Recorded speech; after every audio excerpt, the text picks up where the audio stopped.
van preparando los compañeros, vamos a explicar algo rapidito.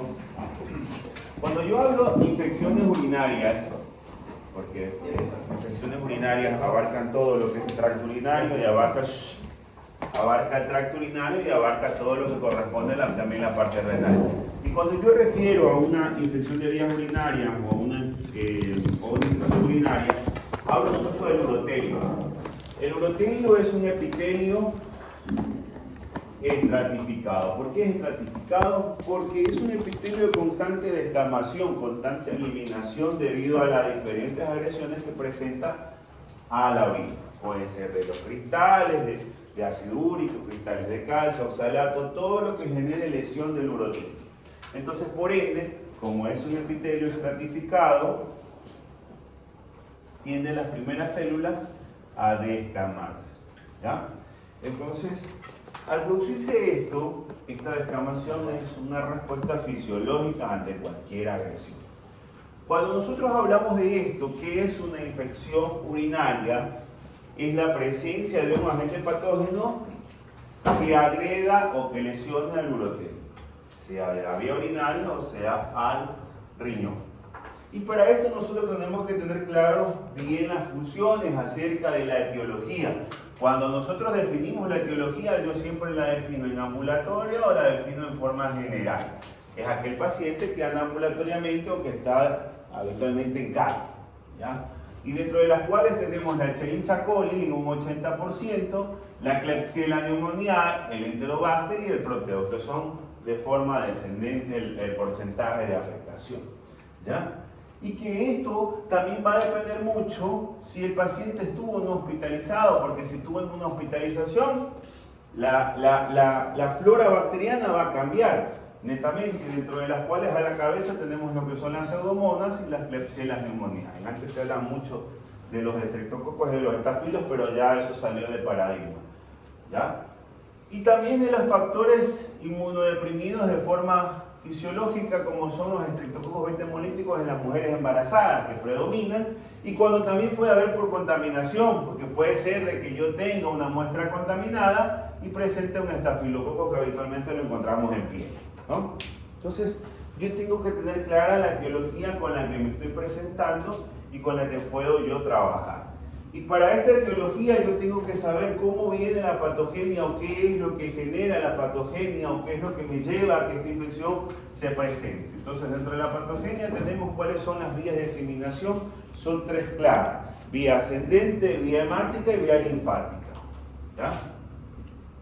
Que la vía ascendente es la más frecuente porque se da habitualmente en la mayoría de los pacientes, especialmente en aquellos pacientes que tienen factores predisponentes, como son especialmente en el caso de las mujeres, que tienen una uretra mucho más pequeña. No, el hombre tiene una uretra mucho mayor y por ende es muy más difícil poderse realizar un proceso infeccioso. Por la vía hematógena, aquella vía que es netamente dada por la parte de los vasos sanguíneos, y que se da habitualmente en aquellos pacientes que ya tienen una diseminación abundante o constante, por ejemplo, en una presencia de una sepsis, que sea de forma general, una sepsis por ejemplo abdominal, que termina siendo una infección de vías, una infección del tracto urinario, una infección urinaria, ¿ya? Y por la vía linfática en aquellos pacientes que están inmunosuprimidos o inmunocomprometidos, como son los pacientes con VIH o los pacientes que tienen inmunosupresores. Y tenemos factores que me predisponen a que haya procesos infecciosos en la vía urinaria, y dentro de las cuales tenemos tres, que la primera es el huésped. El huésped vamos a sacarlo desde la parte fisiológica a la parte más complicada primero, como es el pH urinario. El pH ácido tiene más predisposición a la formación netamente y proliferación bacteriana. Segundo, que el paciente tenga una uretra más corta en el caso de las mujeres. Tercero, que el paciente esté padeciendo algún proceso patológico previo, por ejemplo, una litiasis renal, por ejemplo, un paciente que tenga una cetoacidosis diabética, que esté constantemente orinando glucosa a través de la orina, que es un caldo de cultivo predominante, ¿no? Entonces depende mucho de la patología previa que tenga el huésped o de la lesión que tenga el huésped, o si el huésped es netamente sano, ¿no? Y del factor inmunológico, que también es importante. ¿Por qué? Porque acuérdense que la primera respuesta ante una agresión de un agente patógeno es la respuesta humoral. Es decir, que los primeros a activarse, ¿cuáles son los qué tipo de linfocitos? ¿Cuáles? Los linfocitos B. Entonces, como son la primera línea de defensa ante la respuesta humoral, nosotros tenemos que ver que hay pacientes que muchas veces están inmunodeprimidos, y a eso se incluye la desnutrición.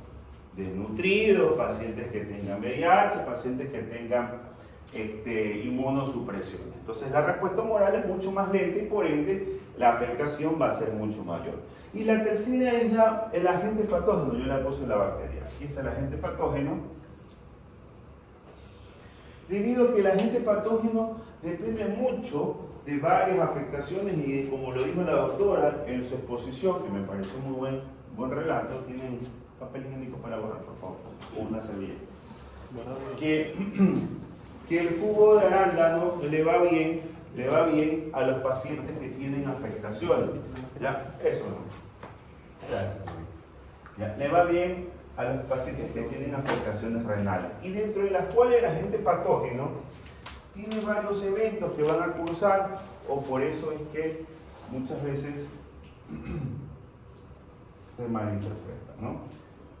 Entonces, cuando nosotros hablamos del urotelio, hablamos que es un epitelio estratificado, cilíndrico, cúbico, estratificado, porque dependiendo del sitio donde esté, es donde se va a ver la afectación. Entonces, cuando nosotros tenemos un agente patógeno como es la E. coli, ¿ya? A los que han visto alguna vez, para que puedan entender, han visto alguna vez las películas de invasiones de alienígenas y todo esto, ¿ya? Los tentáculos. Ya, exactamente. Han visto que estos seres que vienen de afuera, netamente generan una atmósfera necesaria para ellos, para poder subsistir aquí, al igual que la bacteria. Y a eso se llama terraformar. Entonces la bacteria necesita terraformar el urotelio, porque para ella ese urotelio no va a permitir, porque constantemente se está descamando. Esta es la función fisiológica de descamarse para que no se adhiera a la bacteria. Pero esta bacteria necesita terraformar. Y al producir el terraformar, lo primero que ella va a hacer es liberar lisinas. Libera lisinas al urotelio. Entonces, ¿qué pasa con el urotelio? El urotelio se corroe. El urotelio se va a corroer. Al corroerse estas lisinas, va a liberar algo que se llama adhesinas. Estas adhesinas es una sustancia que permite que el urotelio se ablande para él. ¿Y qué pasa? Esta bacteria está constituida por unas pequeñas prolongaciones que se llaman peelings. ¿Ya? Estos peelings, o bases, como algunos autores las llaman, ¿qué es lo que hace? Va a permitir anclarse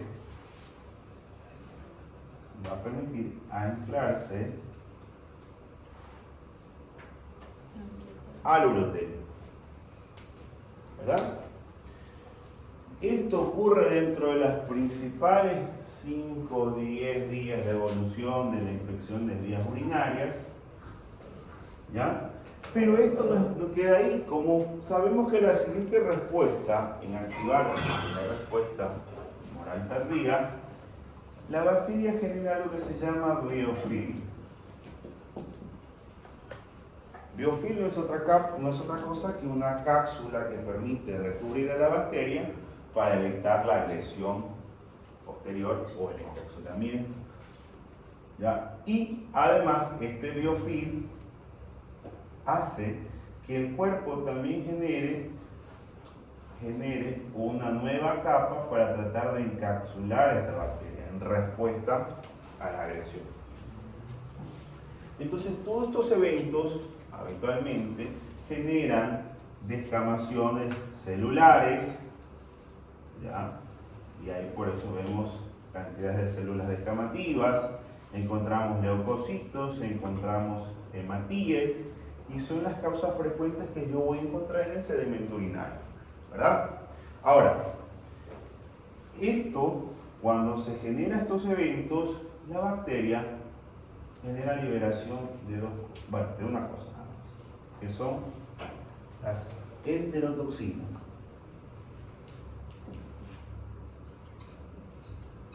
Estas enterotoxinas, ¿cuál es la función de ellas? De generar, primero, la mayor reacción inflamatoria y segundo, generar los síntomas generales, como por ejemplo fiebre, calofrío, malestar, decaimiento, cefalea, porque las enterotoxinas no son otra cosa que las heces del agente patógeno, para que ustedes puedan entender. ¿Ya? Entonces yo ya he visto eso, los factores que a mí me puedan generar la predisposición, pues yo hablo ahora sí de cómo es la clasificación que yo puedo ver en el paciente. Hay un montón de clasificaciones de las infecciones urinarias, ¿ya? Hay clasificaciones que pueden ser altas y bajas. Altas cuando hablamos de alta, hablamos en la parte renal, y bajas cuando hablamos desde la uretra hasta la uretra. Se acabó. Altas que yo puedo encontrar. ¿Cuál es la sintomatología más frecuente en la alta? El dolor lumbar posterior, que se acompaña especialmente con una percusión o con una maniobra que se realiza en la mayoría de los pacientes, que es la puño-percusión. Y la puño-percusión la voy a encontrar positiva. Y a eso se suman síntomas generales, porque si fue alta, tiene que haber sido por una vía ascendente o por una vía hematógena. A menos que el paciente tenga VIH y diga que es una vía linfática. ¿Ya? Entonces, si la más frecuente por vía ascendente, entonces este paciente se va a asociar altas y bajas. La sintomatología. ¿Ya? Entonces va a tener síntomas generales, fiebre, escalofrío, malestar, decaimiento y deshidratación. Porque por lo general cuando yo presento una pielonefritis, ya el paciente ya ha pasado más de 5 o 10 días de evolución. Entonces el paciente empieza a tener deshidratación. Pero cuando yo hablo de baja, estoy hablando desde el uréter hasta la uretra, las sintomatologías cambian. Y voy a tener poliuria, polidixia, ¿ya? Netamente dolor suprapúbico, ¿ya? Presencias posmiccionales, hematuria muchas veces, ¿ya? Que es muy frecuente en las bajas. Cistitis, uretritis, prostatitis, tanto agudas como crónicas, ¿ya? Orquipedinitis, ¿ya? Que van a asociarse más síntomas generales. Es lo que puedo decir. Y cuando hablamos de clasificación, también hay otra clasificación que es muy importante por la clínica, que pueden ser complicadas y no complicadas. Las complicadas, aquellos donde los pacientes tienen una predisposición a una enfermedad de base, por ejemplo, diabéticos, diabéticos, hipertensos, inmunosuprimidos, inmunodeprimidos, embarazadas, ancianos, niños, ¿ya? Todo paciente que tenga un compromiso previo, a él yo le defino como complicada, desde ya. Y no complicado, paciente que sea sano. ¿Ya? Y ahora sí, yo digo, cuando yo tengo esto, puedo definir que voy viendo, de acuerdo a la clínica, de acuerdo a lo que estoy observando y voy viendo en el paciente, yo voy diciendo, a ver, es un paciente, ¿cómo llego al diagnóstico yo de una infección de vías urinarias? Yo llego al diagnóstico sencillo por un examen de orina común. Previa clínica que yo tenga del paciente que me aporte hacia allá. Entonces yo lo que hago es pedir un examen físico, químico y de sedimento de la orina. Y como ustedes ya lo vieron en la interpretación, lo que vamos a encontrar, ¿verdad? Y para corroborar con el nombre y apellido siempre tengo que acompañarlo de un urocultivo. Y para la toma de este urocultivo existen 3 formas de tomar un urocultivo. Una forma espontánea, que es donde yo le explico al paciente previamente, señor, usted va a hacerse una buena asepsia, la renal perineal, Va a hacerse con jaboncito nada más y va a coger el chorrito que cae dentro del vaso. Lo tapa y lo trae a la muestra. En esta muestra o esta toma de muestra espontánea, yo voy a encontrar, para que sea positivo, más de 100.000 colonias. Más de 100.000 unidades formadoras de colonias. Ahí yo digo es positivo este cultivo. Y yo tengo que aclarar el momento que mando al laboratorista. ¿Ya? Cuando yo tomo una muestra por sondeaje o por sonda vesical, las cosas cambian. Las cosas cambian. Y digo, a ver, si la sonda entra y la vejiga tiene que ser inerte, pues yo tengo que encontrar, si ya desde 10.000 colonias hasta 50.000 colonias, yo digo que es positivo. ¿Ya? Digo que es positivo la presencia. Y peor si yo ya tengo un paciente que en el caso de los niños que no se pueda tomar una muestra adecuada porque se contamina, una punción suprapúbica. Las unidades formadoras de colonias tienen que ser cero porque tienen que estar inertes. ¿Ya? Entonces yo ya tengo cómo defino cuál es la sintomatología que puedo encontrar, cómo lo defino complicada, ya llego al tratamiento y ahora sí defino qué hago con este paciente. Entonces, mientras yo voy haciendo mi evolución y voy haciendo mi descarte de todo lo que estoy viendo, yo voy diciendo, preguntándole al Señor, Señor, ¿usted frecuentemente sufre infecciones? Sí, doctor, yo ya tengo frecuentemente más de 2 infecciones dentro de 6 meses, yo ya estoy diciendo que esto se me puede complicar. Y estoy hablando de una recurrencia. ¿Ya? Pero puede ser que el paciente diga, no, doctor, es mi primera infección. Estoy hablando de una prima infección. ¿Ya? Pero puede ser que el señor diga, sí doctor, señor mucho más calificado, sí doctor, tuve una infección hace más o menos un año en donde tenía una E. coli y ahora tengo otra nueva infección donde tengo una pseudomonas. Reinfección, por un término muy diferente. Entonces lo mismo pasa si pasado de un año, más de 3 infecciones por el año, tengo que saber si ese paciente tuvo una reinfección, como lo está diciendo usted, o tuvo una previa infección, ¿ya? O previamente saber si esta reinfección, esta infección frecuente, cumplió el tratamiento o no, porque hay pacientes que dicen, yo me fui, me tomé una ciprofloxacina y se me pasó. Y se acabó el problema. Entonces este paciente al mes vuelve a hacer una infección. Pero es la misma bacteria.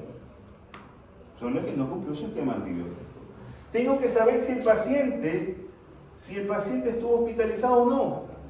¿Por qué? Porque eso me hace de pensar de que este paciente, si ya es un diabético, mal controlado, que tiene infecciones recurrentes, puede hacerme un problema de insuficiencia renal a la larga. Entonces necesito monitorizarlo a ver si tuvo o no tuvo hospitalización.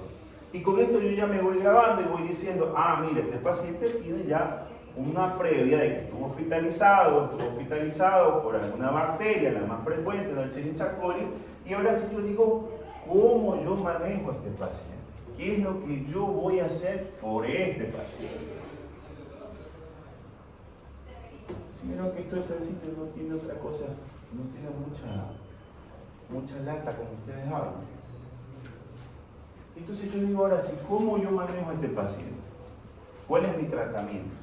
¿Qué ustedes como médicos de la República del Ecuador harían? ¿Ah? O sea, primero se inicia con síntomas generales, tratar con síntomas generales. Ya. Con analgésicos, se trata el dolor y después la quiebra. Ya. Primero con... ¿Quién está de acuerdo y quién no? Hablen o comienzo a tomar lección como los de ayer. Ayer fue un masacre. Oral. Así que hablen, les aconsejo que hablen. Por un lado tienes razón, pero lo ideal sería intentar tratar la infección de uno. Tratar de... O sea, dar tratamiento a la gente, el pastor que me estaba dando la necesidad de Ya. dar el tratamiento antibiótico. Se hace el tratamiento sintomatológico hasta tener los resultados de los cultivos. Perfecto. Entonces, cuando yo quiero hablar de tratamiento, yo primero lo que hago, porque el paciente te viene, doctor, tengo una infección de vías urinarias. Jamás. ¿Por qué te llega un paciente a tu consulta? Alce la mano. Esta vaina va a ser alzando la mano. El ardor a orinar, la frecuencia. Eso. Entonces, si tú le dices, a ver, señor, yo le voy a tratar primero la ciprofloxacina. Sí, pues puta, este hermano sirve como médico. Porque ¿qué te necesita el paciente? Necesita alivio. Puta, por la dolencia que va. Entonces, el paciente, yo llevo a mi hijo o pediatra, le tiene fiebre, escalofrío, el mamá me le da ciprofloxacina, primero lo puteo y luego lo mando a la casa de carrera. Y me lo llevo a mi hijo. Y no le pago. O no están de acuerdo. Entonces, primero yo tengo que, ¿por qué vino este paciente? ¿Por qué me llegó a la emergencia? ¿Por qué me vino a la consulta? Entonces yo digo, señor, me dice el paciente, mire doctor, yo tengo molestias a la micción, ¿ya? Tengo molestias a la micción y me hago fiebre, escalofrío. Entonces, primero, el tratamiento a dar es sindrómico. Primero, viene por el dolor. ¿Qué le doy a ese paciente?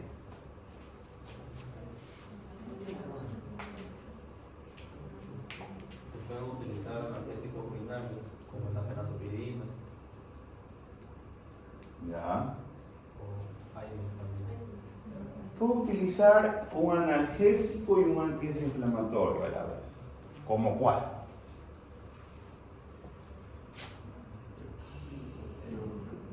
Aines.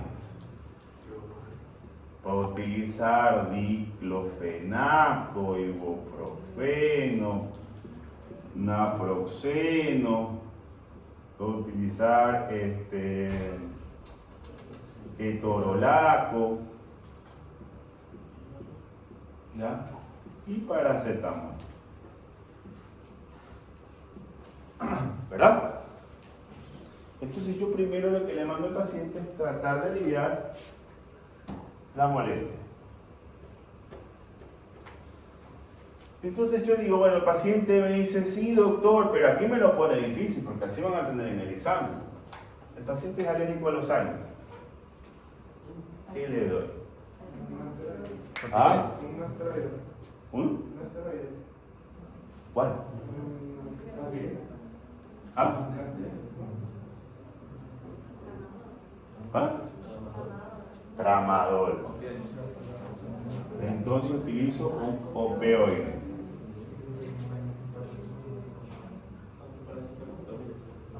Tramadol. Entonces le puedo dar tramadol. Puedo darle tramadol. ¿Ya? Entonces resulta que el paciente también es alérgico a esta huevada. ¿Y ahora qué le doy?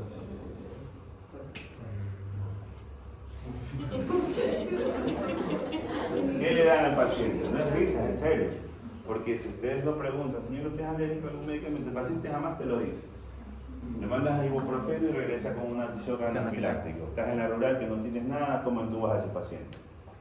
Esto no es risa, en serio. Por eso es importante hacer una buena historia clínica. ¿Mm? ¿Por qué le pondrías corticoides? La vas a inmunosuprimir. ¿Mm? Porque el problema no es el dolor. Puedes utilizar flavoxatos. Flavoxatos son unos antidesinflamatorios, especialmente a nivel del urotelio, que le va muy bien al paciente, como puede ser el uladovino. ¿Ya? Resulta que el paciente también es alérgico al flavoxato. Si yo ya no tengo cómo poder bajarle, poder utilizarlo, pues yo ahí puedo utilizar un corticoide. La última línea. ¿Mande? Es la última línea. Como que lo último es lo último. Utilizo un corticoide, le alivio el dolor, un corticoide como pueden ser una prednisona, a dosis baja. 5 miligramos por día. ¿Ya? Entonces yo lo que primero tengo que aliviar es el dolor. El dolor por la que viene el paciente, si viene por disuria, inflamación, fiebre, escalofrío, malestar, decaimiento, síntomas generales. Es lo primero que yo tengo que manejar. ¿Ya? Es sindrómico. ¿Ya? Entonces, yo ya que trato el síndrome, bueno, resulta que ahora sí yo digo, para poder definir el tratamiento, yo digo, y mientras voy haciendo mi historia clínica, digo, ¿él es complicado o no complicado? ¿Ya? ¿Por qué? Porque si es un paciente complicado, yo tengo que considerar si este paciente necesita hospitalización o necesita de manera ambulatoria. ¿Ya?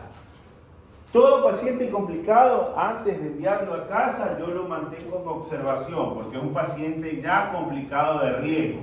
Entonces lo voy a mantener en observación entre 6 a 12 horas, y entre estas 6 a 12 horas, ¿qué voy a hacer yo? Voy a ponerle una vía periférica,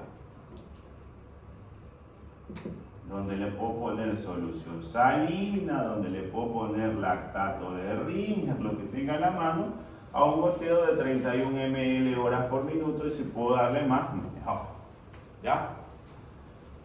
Y que esto de aquí yo puedo modificarlo, y como lo tengo ya con vía en observación por 6 a 12 horas, yo le pongo y le bajo la temperatura. ¿Con qué? Con paracetamol. 1 gramo por vía endovenosa, cada 8, cada 12 horas, dependiendo. ¿Ya? Si el paciente está con mucho dolor, pues bueno, tengo que ver qué otro analgésico puedo utilizar. Si utilizo otro AINES, como puede ser un ketorolaco, 30 miligramos por vía endovenosa cada 12 horas. Un ejemplo. ¿Ya? Entonces le voy primero aliviando lo que tengo, porque es un paciente complicado de riesgo, diabético, hipertenso, anciano, niño, inmunosuprimido, mujer embarazada. Ojo con eso. Y pacientes trasplantados. Son pacientes complicados. Entonces, voy calmando la sintomatología, lo voy hidratando, porque yo les expliqué que el paciente muchas veces complicado tiene mayor periodo de deshidratación. Calibro la fiebre, el malestar, el decaimiento, y mientras hago eso, yo voy pidiendo una batería de exámenes. ¿Qué pedirían ustedes? Rapidito, vamos. Bueno, alza la mano, aprendan a alzar la mano. Biometría hemática completa. ¿Qué más? Sí, hemo primero, antes de un urocultivo. Urocultivo. ¿Ya? ¿Qué más? Una eco. ¿Por qué la eco? Para ver si no hay obstrucciones. Sí, puede ser. Imágenes. Una eco. Puedo pedir un perfil renal, muy bien. ¿Ya? Si es un paciente diabético, puedo pedir una glicemia. ¿Ya? Si es un paciente que tiene alguna otra patología, un perfil hepático. O sea, yo le pido de acuerdo a lo que presente el paciente. ¿Ya? Y una imagen si yo sospecho que este paciente tenga algo preasociado, por ejemplo una litiasis renal. Pido un eco renal, un TG. ¿Ya? Y mientras voy haciendo eso, yo digo al paciente, ¿le doy antibióticos o no? Empírico. ¿Por qué? Ya. ¿Y qué antibiótico empírico podría utilizar? ¿Cuál?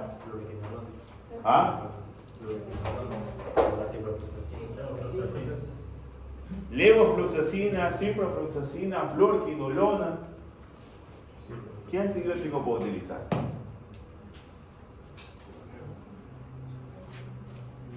Habitualmente nosotros tenemos los de primera línea, como son las quinolonas, que es la más frecuente, como es empírico, el Escherichia-coli. Segundo, tenemos lo que son las cefalosporinas de tercera generación, como son las extraxonas, ¿verdad? Tercera línea, como son los macrólidos, como son gentamicina, amicacina, que podemos utilizar, ¿verdad? Y si es un paciente de trasplante, yo utilizo uno de amplio espectro, como pueden ser carbapenem, solo en pacientes transplantados. Hepático, renal, corazón, cualquiera. Utilizo un carbapenémico antes de esperar el resultado. Entonces, yo este paciente en las 12 horas, el paciente mejora, está más estable, lo veo más animado, la glicemia si era diabético bajó, mejoró. ¿Qué hago con este paciente? Entonces digo, yo lo voy a mandar ambulatorio. Ambulatorio. Lo mando a casa y le digo, señor, yo lo mando con una quinolona, como puede ser una ciprofloxacina de 500 miligramos por vía oral cada 12 horas y lo vuelvo a ver en 72 horas. Lo mando con analgésico, como pueden ser paracetamol, diclofenaco, lo que yo le quiera enviar por vía oral, y lo cito después de las 72 horas con el cultivo. Viene con el cultivo el paciente y ahora sí, veo que tiene el urocultivo y le doy el tratamiento específico a lo que salga el cultivo. Doctor, es que, bueno, como usted dijo, en la misma rural a veces no hay cómo mandar a hacer cultivo, o incluso los pacientes tampoco tienen cómo hacerlo de manera externa. Entonces, en ese caso, si tenemos una sintomatología, una clínica que nos indique una IMU, ¿cómo hacemos el tratamiento? El tratamiento lo haces empírico, basado netamente en más frecuente. Y ahí espero a ver si mejora o no mejora. Claro, lo citas en 72 horas. Tienes que ver que haya mejoría. Si no hay mejoría, entonces sí, señora, tiene que hacer un cultivo. ¿Ya? Entonces, esto es lo que habitualmente ustedes van a hacer el día a día. Pero resulta que este señor no mejoró. Entonces, ¿qué harían ustedes? ¿Ah? ¿Lo qué? Lo hospitalizo. No, porque ya lo pidieron el cultivo. El urocultivo viene en urocultivo 20 kilogramos. Lo hospitalizo. Entonces yo le digo a este señor, bueno, señor, usted sabe que lo ha hospitalizado, lo dejo con las mismas indicaciones, lo dejo con el antibiótico empiro hasta esperar el resultado. ¿Ya? Con todo lo que tenía que ver. ¿Ya? ¿Entendido hasta ahí? Sí. Pero si es un paciente no complicado, un paciente sano como ustedes, no bebe, no fuma, no come, no fornica, este paciente tranquilamente yo lo trato ambulatoriamente. ¿Ok? ¿Sigue? Son sanos. Yo lo trato ambulatoriamente. Entonces, cuando yo tengo un paciente no complicado, yo tengo que definir si es alto o es bajo. Si es alta, la infección o es baja. Si es alta, pues yo tengo que definir el germen causal sí o sí. ¿Ya? ¿Por qué? Porque el riesgo de que sea una pielonefritis aguda, ¿ya? Y termine en enfesematosa, termine en granulomatosa, ¿ya? Es alto. Entonces yo tengo que definir si es alta, darle un antibiótico que pueda ayudar a disminuir los procesos, como podría ser habitualmente un macrólido. Si es alta, y ahí ustedes han visto que siempre le mandan al paciente gentamicina. Gentamicina o amicacina. ¿Verdad? Pero esto yo lo trato solo si es alta.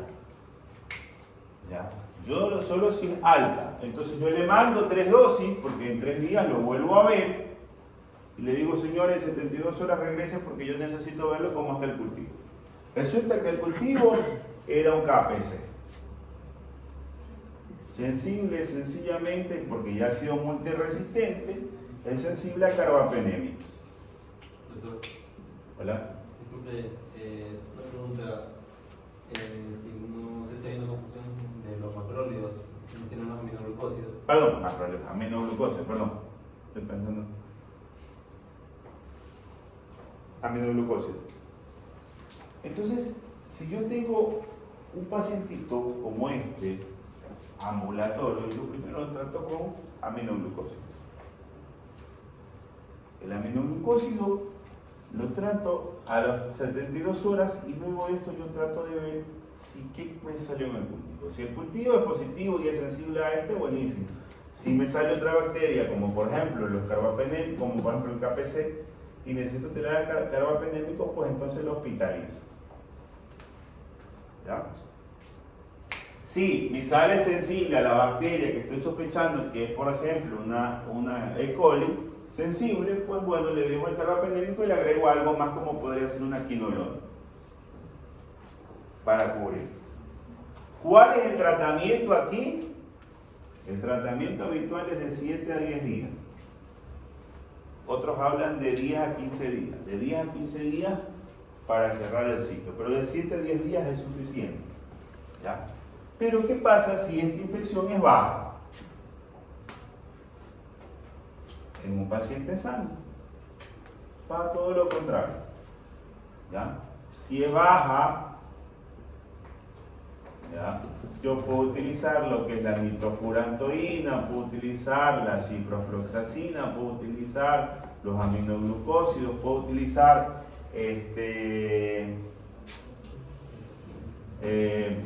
puedo utilizar los beta-lactámicos, ¿ya? Porque es baja. Y lo que sí le pido al paciente es que tiene que tomar mucho líquido. Mucho líquido.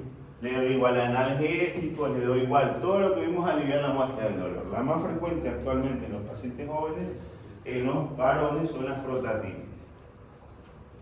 Altísimos índices de prostatitis en varones jóvenes. Y en mujeres hay mucho lo que es la cistitis. Es lo más frecuente en mujeres. Hablando de las infecciones bajas. Infecciones altas, muy pocas, la verdad. Pero son... Las más frecuentes en los pacientes sanos son las bajas. ¿Ya? Preguntas.